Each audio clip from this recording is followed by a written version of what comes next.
साफ्रोम नायगिरि नोंथांमोनखौ खुलुमहरदों। अनजाग्रा ख्रिस्ट'नि आंगो नोंथांमोननो लागै दिनै मोनसे गोबां दुखुनांथावना रादाब लानानै फैदों। नाथाय बे रादाबनि सिगाङावनो आङो सानै व्यक्तिनि कमेन्टखौ नोंथांमोननो मोनथिहोनो हास्थायदों आरो बे कमेन्टनि गेजेरजों जों गोबां आशीर्बाद मोनगोन आरो लोगोसे जों जेन आर'ज खालामनो थाखाय खाबु मोनगोन। बेनि थाखायनो बे कमेन्टखौ आं नोंथांमोननो मोनथिहोनो नागिरदों। नाथाय माखासे सेफटि रिजननि थाखाय सिकिउरिटि पार्पसनि थाखाय बिथांमोननि मुं आरो बिथांमोननि सावगारि एबा बिथांमोननि फट'खौ आङो होनो हास्थायाखै। नाथाय बिथांमोननि जिथु कमेन्ट बेखौ नोंथांमोननो फरायनानै होगोन आरो लोगोसे स्क्रिनाव दिन्थिगोन।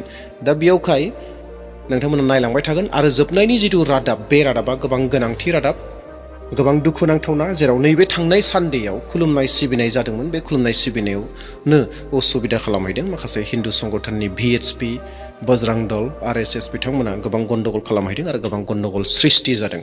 दा बेखौ नोंथांमोना जोबनाय फारसे मोनगोन। नाथाय बिनि सिगाङावनो आं नैबे कमेन्टनि बाथ्राखौ बुंग्रोनो नागिरदों आरो मोनथिहोनो हास्थायदों आरो जों गोबां आशीर्बाद मोनगोन। दा बेनिखायनो खावलायनो हास्थायदों, जेब्ला नोंथांमोना कमेन्टफोरखौ लिरगोन, बे कमेन्टफोरा जेन गुबुननि थाखाय आशीर्बाद गोनां कमेन्ट जागोन, गुबुननि थाखाय थुलुंगा होनो हानाय कमेन्ट जागोन।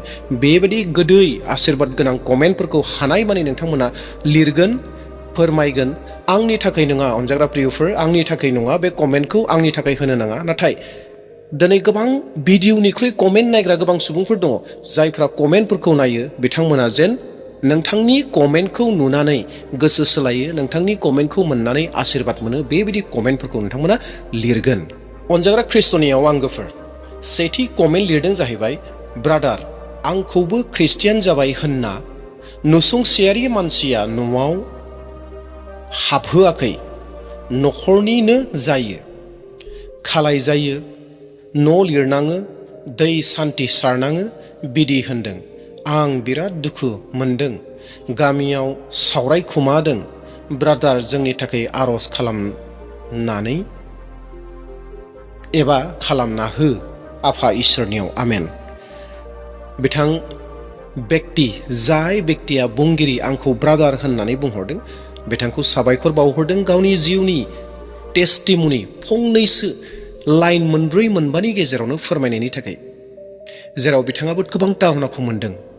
दा बेवहाय बे भिडिअनि गेजेरजों आंनिसिम आर'ज खावलायहरदों। आं अलरेडि बिथांनि थाखाय आरो बिथांनि न'खरनि थाखाय आवगायावनो आङो आर'ज खालामखाबाय।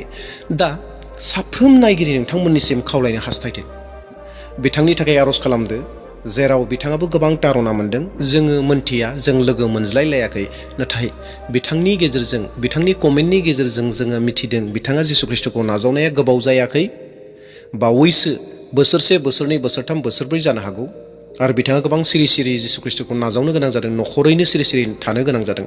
दा बेयावहाय आर'ज खालामदो बिथांमोना जेन फोथायनायाव बोलोगोरा जायो। दा बेयावहाय साफ्रोम नायगिरि नोंथांमोनखौ खावलायबाय, नोंथांनि पार्सनेल प्रेयारनि जिथु सम दङ, बेयाव नोंथांमोना बे व्यक्तिखौ, बिथांखौ मुं खारिनो जुदि मुंखौ जोङो रोङा, जुदिअ जों मुं मोनथिया, बिथांनि मोखांखौ मोनथिया, अब्लाबो नोंथांमोना अननानै बिथांनि थाखाय आर'ज खालामदो। बिथाङा जि प्रब्लेम्सखौ सैसोगासिनो दङ, जेन सानसे बेफोर गासै प्रब्लेम्सफोरा जोबो आरो बिथांनि फोथायनाया जेन बोलोगोरानिख्रुइ बोलोगोरा जायो।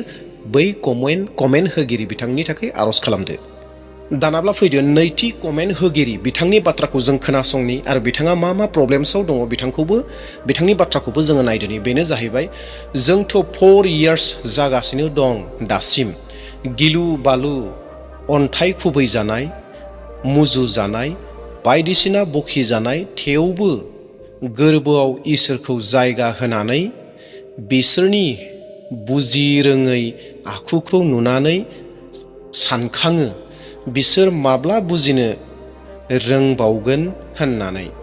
सिगाङाव आंबो आफा इसुखौ ख्रिस्टियानफोरनिल' सानोमोन, नाथाय दा मिथिनानै गावखौनो लाजिनो ओंखारो आरो आफा इसोरनियाव निमाहा बियो।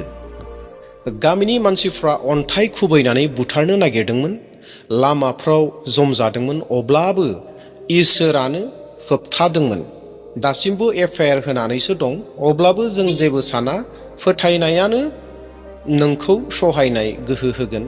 जाय असान्ति भुगिहोदों बिसोरनो थैदों, लाजिनांदों, जेबो दिथा खालामनो नाङा एबा सिन्था खालामनाङा जानांगौ। इसोरानो आगानफ्रोमबो सहाय होजोबो। प्रेज द लर्ड। बिथांनि मुंखौबो आं खारिनो हास्थायाखिसै, बिथांनि फटक सावगारिखौबो होनो हास्थायाखिसै। बे जाहैबाय सेफटि पारपसनि थाखाय, सेफटि रिजननि थाखाय। दा जोङो बाथ्राखौ खोनाबाय, बिथाङाबो गोबां आशीर्बाद गोनां गावनि जिउ टेस्टिमनिखौ जोंनो फोरमायदों जे जिसु ख्रिस्टखौ नाजावनाया 4 बोसोर जाबाय, दासिमबो तारनाया सोलिगासिनो दङ होननानै बिथाङा जोंनो मोन्थिहोदों। दा बेयावहाय बिथांनि थाखायबो जों आर'ज खालामनि, बिथांनि न'खरनि थाखाय जों आर'ज खालामनि। बिथांमोना दाबो FIR होनानै दोननो गोनां जादों होननानै बुंदों जे बिथांमोनखौ गोबां तारना होयो।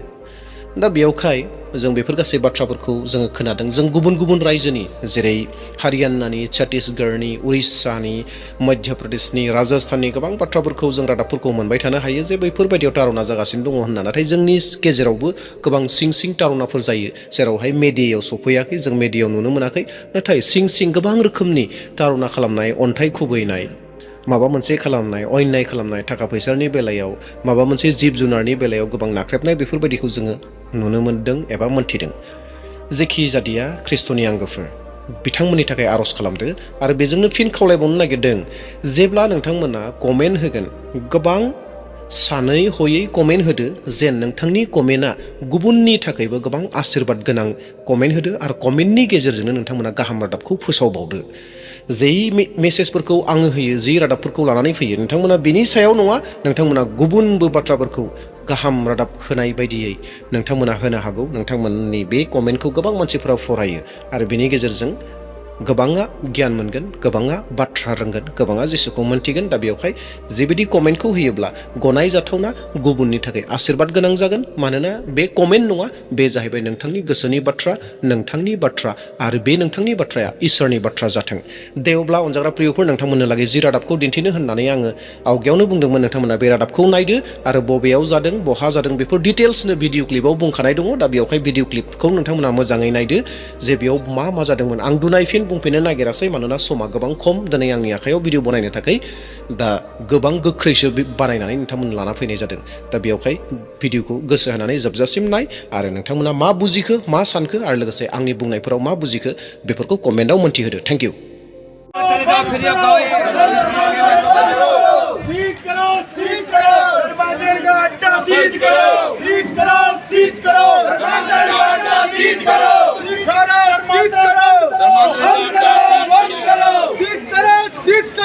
रॉयल नर्सरी के पास में एक चर्च है, वहाँ धर्मांतरण का कार्य चल रहा है। अब ये प्रेयर करें, प्रेयर करने में हमें भी कोई दिक्कत नहीं है, सारे समाजों को अपनी प्रेयर करें, प्रार्थना करें, लेकिन यहाँ धर्मांतरण का चल रहा है। आज भी हमें धर्मांतरण की सूचना मिली, इसमें हमारा भी एक सज्जन था, उससे सूचना मिली 3 महिलाओं ने आज धर्मांतरण बदलने को कहा। एक महिला को तो बदल दिया इन्होंने। फिर हम यहाँ आए, हमने रोकने का प्रयास किया, पुलिस आ गई और पुलिस ने हमें अंदर नहीं जाने दिया, उन लोगों से नहीं मिलने दिया। और अब हम हमारा जो भी है विरोध प्रदर्शन वो हिसाब से कर रहे हैं और इनके रजिस्ट्रेशन नंबर मांगे हैं हमने, बाकी भी कागजात मांगे हैं, इस बिल्डिंग के भी मांगे हैं। लोगों को जब पता लगा कि हमारे हिंदू देवी देवताओं के विरुद्ध गलत टिप्पणियां करते हैं, उनको छोटा प्रदर्शित करने का प्रयास करते हैं, उसके विरोध में हम लोग आए। इस तरह का प्रलोभन देकर जबरन धर्मांतरण जो किया जा रहा है हमारे शहर दौसा में, उसके विरोध में हम लोग आए। अगर आगे भी ये केंद्र बंद नहीं हुआ, इसको सीज नहीं किया गया और इसके ऊपर जो कार्रवाई होनी चाहिए संविधान सम्मत वो नहीं हुई, तो हम लोग यहीं आकर धरना प्रदर्शन करेंगे, यहीं बैठेंगे अगले रविवार से। और इस केंद्र को हम सरकार से, पुलिस प्रशासन से निवेदन करते हैं, इसको बंद किया जाना चाहिए, इसकी पूरी जांच होनी चाहिए, इसके पिछले वीडियो मंगवाएं। हम लोगों के पास पुख्ता रिपोर्ट है कि ये लोग हमारे हिंदू देवी देवताओं को अपशब्द बोलते हैं, उनको छोटा प्रदर्शित करने की कोशिश करते हैं। इसी के विरोध में हम सब लोग यहाँ इकट्ठे हुए हैं और आज इन लोगों को यहाँ से भगाया भी है। जो लोग यहाँ प्रलोभन दे रहे थे, पैसे बांट रहे थे, उन लोगों को भगाया भी हम लोगों। जबरन धर्मांतरण करवा रहे हैं, उसमें पैसा देते हैं और अंधविश्वास फैलाते हैं कि हिंदू देवी देवताओं में कोई शक्ति नहीं है। जब हम यहाँ आए तो हमने देखा है कि यहाँ चूड़ियाँ टूटी पड़ी हैं, तुड़वाते हैं, सिंदूर हटवाते हैं, मंगलसूत्र तुड़वाते हैं और ये कहते हैं कि आपके देवी देवता किसी काम के नहीं है। और उनको प्रलोभन दिया जाता है, पैसा दिया जाता है, जिसकी मासिक किस्त भी होती है।